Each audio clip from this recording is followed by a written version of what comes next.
Hi, everyone, and welcome to another edition of Yacht Crew Vlogs right here on Yachting International Radio. My name is Ria. I am your host, and today I am pleased to welcome back Stacey from PYA. How are you, Stacey? I'm doing well, thanks, Ria. So the reason I asked you back here today is, watching social media, there's always something coming up in regards to employment concerns, repatriation, and especially now with the situation of the world as it stands. People have a lot of questions on, how they're going to get where they're going to get, even wage inquiries, etc. That's something that the PYA could definitely help with. Can you explain to our listeners and viewers exactly what the PYA offers when you sign up for a membership?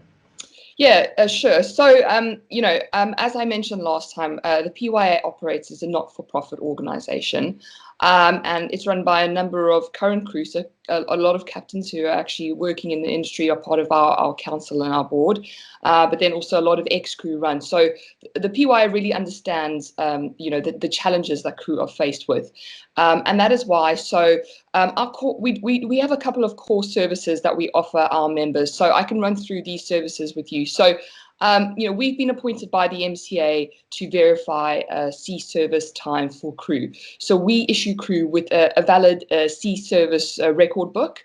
And so we validate the testimonials that crew have for their sea time, and we add this to that book. So that record book is obviously official record keeping of a crew member's sea time, and can be used in connection with their applications for COCs, NOEs, and other certification. In addition to that service, we've actually got so many other benefits. So this is what I really want to focus on today. So we've got a really specialized one-to-one advice service at the PYA. So in addition to the sea service and the assistance that we do with applications for COC. So we've actually got a team who helps crew apply for their COCs, their NOEs, and all their deck qualifications. We've got a team who deals specifically with training advice. So if you're a crew member, you're not quite sure, is this course right? Is this crew? I know a lot of people have asked in the Facebook groups, can someone recommend an online food health and safety course? Now, there's been a lot of discussion about online food health and safety courses because sometimes they're not recognized by the MCA. So that's something that we can assist with. So, if a crew member comes to us with, an example of a course that they found, we can assist them and give them that advice on and telling them whether something's valid or not, or what type of training they need to do to achieve certain levels of certification that are needed in the industry. So that's one of our one-to-one advice services. In addition, we've got a team so it's a member assistance service team, and this team specifically specializes in contracts, employment, and welfare issues. So when you feel free for crew to obviously contact us with any issues, and we work with this team who specialize in giving one-to-one advice to crew on very obviously unique situations. I don't think the advice that we can give is a one-size-fits-all. So this is definitely something that needs a one-to-one advice service. And then lastly, when it comes to laws and regulations, so if you're a captain and you're cruising in an area that you maybe haven't cruised in before, reach out to us if you want to know some of the regulations in that area. So this sort of one-to-one advice service is, it's a really big part of what we offer as a PYA. We've obviously got an office in Antibes, so we welcome people to visit our office. Obviously, at the moment with coronavirus, I think we're trying to limit people coming in, so appointments or any advice needs to be booked in advance. And I think at the moment we're probably trying to do as many teleconsultations as possible. But in addition to our office in Antibes, if you're based anywhere in the world, just ring up our number or email one of our teams. So I'll obviously share the details with Ria of all the teams that you can email, and you'll be able to get advice. And obviously, we do try and limit most of our advice, obviously, to members, because that's how, we can keep our service going. But, we won't turn anyone away. So, obviously, feel free to reach out and we'll see how we can help you. So if it's, for example, a lot of people don't actually look for help until they're in the middle of whatever issue that they may be having. As you well know, all of a sudden they have been fired from a boat for what they don't think is just cause, and they don't know where to turn, or they haven't gotten paid their last paycheck. They don't know where to turn. Would it be advisable for them to, have a membership ongoing, or can you still help them if they decide at that time to get a membership? So I think the answer is both. I think obviously it's better to have an ongoing membership because I think it's better to try and obviously solve a problem before it even reach the problem stage. So when you get a new contract, it's good to actually run it past us. Is it, our team will be able to tell you if it's MLC compliant, and if you've got the, necessary protections that you need. They'll help you go back to your employer. Well, they won't go back to the employer for you, but they'll obviously give you advice on how you can go back to your employer and renegotiate any terms of your contract that maybe aren't quite, right within the global regulations. So that's one thing we can do. But then I think, if you do come to us and you've already got a problem, obviously our team is more than willing to happy to help. My understanding is that you probably will be able to have to become a member, in order to get full advice. But if you ring the office, they should be able to point you in the direction and tell you what you need to do. Do you think that if you put the PYA membership on your CV, for example, it gives you a little bit more standing when you sign your contract, that the boat or the vessel will actually say, oh, they're a member of PYA, we know that they have backing, we're going to have to be careful? I mean, definitely. I think at the end of the day, if crew is seeking advice from our specialist advisors, at the end of the day, I think it just makes them look a lot more professional, like they're going into their employment, seriously. And I think at the end of the day, there is unfortunately a lot of contract issues in the world of yachting. Specifically with private yachts where MLC cannot be enforced. So that is the real problem. But I think that's where our advice service really comes in, because I think at the PYA, we've got really experienced council members and directors who have probably been in a lot of the situations that crew have been in. So they'll be able to, before things maybe escalate to a legal stage, they'll help crew negotiate certain agreements with their employer if they're stuck in difficult situations. Obviously, I think the sooner you get professional advice before there's actually a problem, the better. So if you manage to negotiate your employment and your contract at the beginning in a professional and sort of secure way, so you try and put all of those securities in your contract, I think obviously longer down the line you're going to be better off. But unfortunately, I think the world of yachting is it's a difficult place when it comes to contracts. So I think having the PYA behind you for support, I think, is the best thing you can do, as opposed to not getting any support, and you could end up, either not being paid, or you could end up being terminated, your contract being terminated unlawfully. So, I mean, at the end of the day, the PYA is not a labour union, so we can't represent you in that capacity. But I think how we see it is our advisors are really specialised in yachting. They obviously ex-crew themselves, and they really feel that, the advice that they do give will probably be able to, help the situation before it escalates to that level. Well, in the case that somebody does need legal advice, because that does happen, not a lot of cases, but it does happen. Yes. Is the PYA able to send them, a particular lawyer that specializes in maritime law, that is able to sort of go forward with them on that? Yes. So as part of our membership, we offer all our crew members a legal defense insurance as part of the membership. So you've got that insurance. Say you do need to go into a legal situation. As far as I know, I'm sure our team does have a list of legal contacts that we can put our crew in touch with. I actually haven't worked directly with a case like that before, but obviously our team is really specialized in instances like that. I mean, I think, as I said, I just want to stress, we really try and not let it get to that point with a lot of what we do, but we have such a wealth of connections in the industry, and as an organization, we're partnered with a lot of yachting organizations, so putting crew in contact with legal advice is something that we do.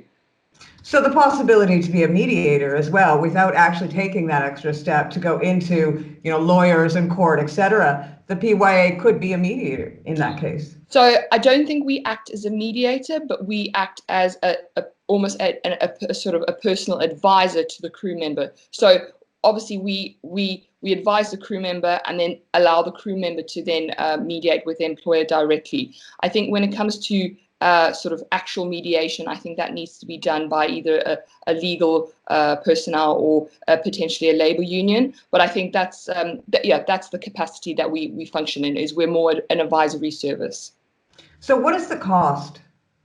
So the cost for membership is it's around 180 euros a year for full membership. But at the moment, we've got a 20% discount on memberships until the end of June. So we recognize that the coronavirus crisis has obviously had a big impact on the summer season this year, and crew are not going to be earning as much as what they would on a normal year.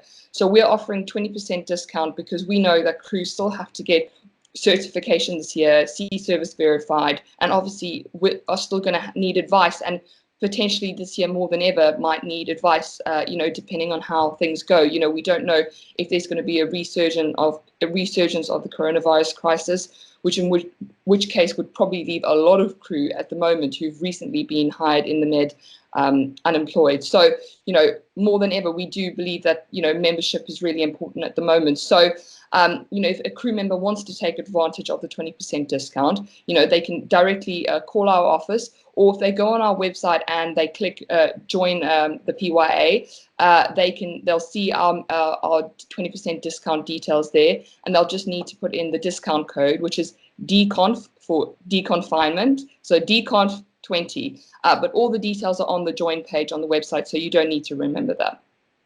Well, and realistically, when you take a look at the amount of money that, some crews spend on a night out, that's a couple, maybe 3 nights out that they don't go on in order to make sure that if they ever get into a situation or avoid any situations whatsoever by signing up on a yearly membership fee. I mean, it just makes sense because, and this insurance actually, sorry, let me go back to that. The insurance, as far as legal goes, does that cover their legal costs?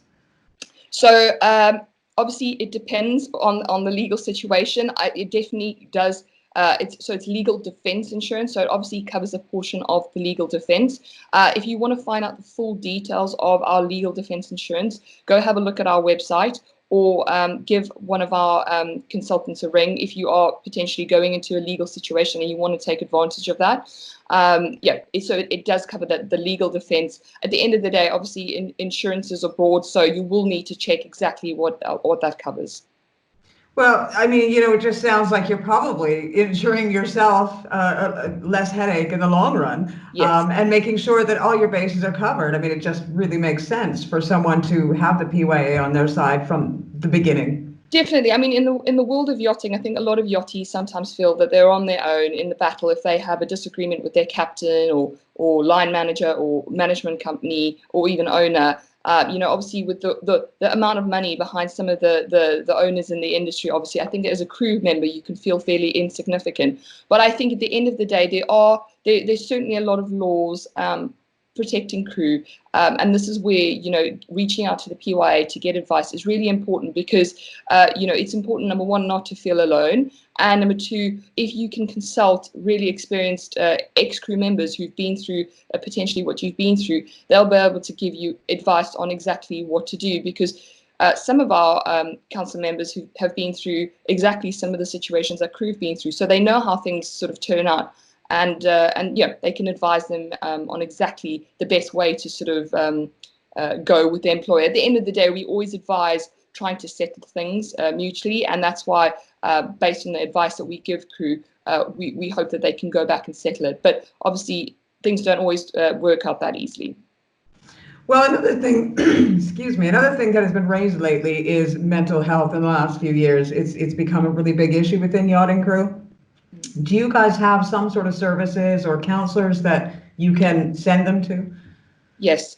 So, the PYA is a big advocate, and we really campaign to raise awareness of mental health, because we've received so many of our members call us at the office and give us, stories and information of not only mental health, but I think the things that sort of affect mental health. So it's the burnout, the sexual harassment, I think crew being left on their own on boats, potentially unknowing, when their owner's going to come or what to do, especially during the coronavirus. A lot of crew was sort of on lockdown, sort of almost stranded on boats. So all these things obviously affect mental health. But I think for purely mental health issues, we have partnered up with ICE1, who is the global seafarers mental health charity based in the UK. And their details to get directly through to ICE1 on our website, so you'll be able to do that. But yes, we worked out very closely with ICE1, and we support ICE1 with all the mental health work that they do for seafarers as a whole. At the moment, they are trying to develop a unique sort of service for yacht crew, which is great, and obviously we're working really closely with them to get that up and running. But if any crew member is struggling out there, I just want to say, the PYA is, although we maybe don't have trained mental health professionals, we will be able to put you in contact with whatever support you need, so you're not alone. And that's obviously something we really try and we support, and we support crew in the industry. Well, I think that's really important, because at the end of the day, the true nature of yachting is sort of a nomadic lifestyle, and you are traveling from one area to another, and you are definitely alone. And I think that sometimes, especially when we're talking about crew that are just coming into the industry, it can leave you feeling very vulnerable.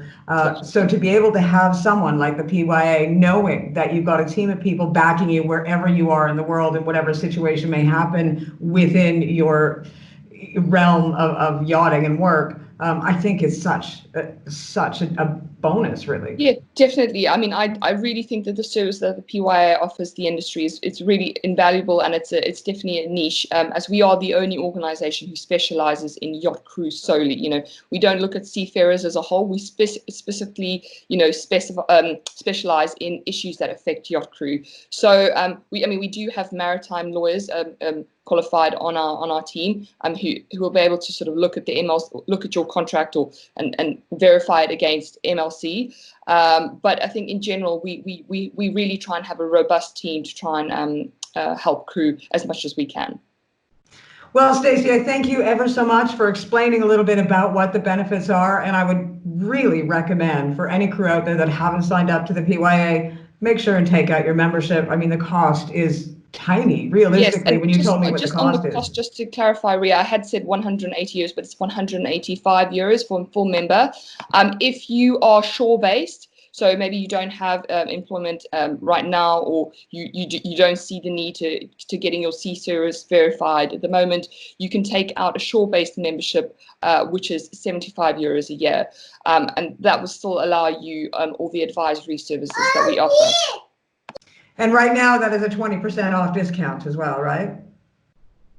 That's right, 20%. Yeah.